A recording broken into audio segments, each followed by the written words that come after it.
So we know that this is a know you, like you, trust you business, and that building trust in this industry is of the utmost importance. Now, I mean, think about it, right? And now, I'm not telling you something you don't know, but know you, like you, trust you.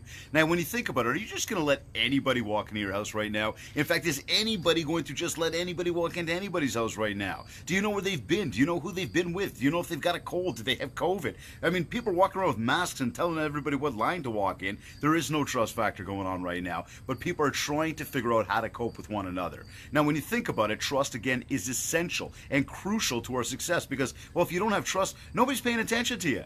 So I've got this idea for you right now because as we walk into this fall market, and we've talked about the factors that are affecting our fall market right now. Think about these ones, right? We've got this second wave that could potentially happen. I mean, God forbid it happens. But we think about things like school. Is school going to last? We think about things like the economy, mortgage deferrals. We look at unemployment rates being high. So with all these things that are going on right now, we've got to think to ourselves, there's a lot of stuff going on that could potentially affect this fall market in a good way or in a bad way. Now, I'm going to be the big optimist right now. I'm going to tell you, you are all set up ready right now for the next 30, 60, 90 days to be absolutely amazing for you.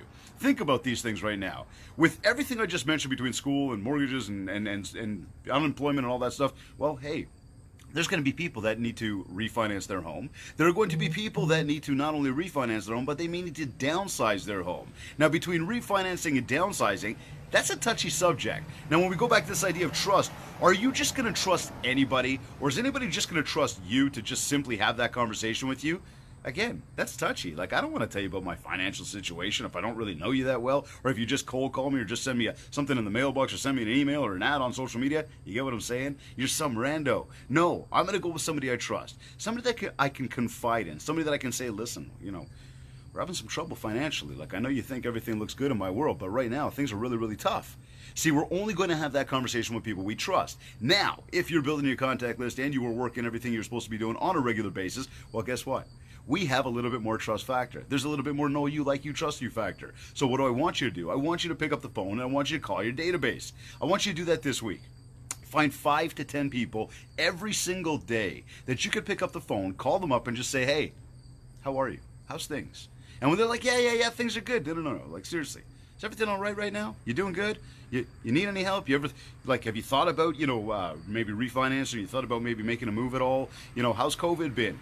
And what we're doing here is we're digging, right? We're trying to really ask these open-ended questions to people to find out what kind of situation are they in at this exact moment in time? Do they need help with anything?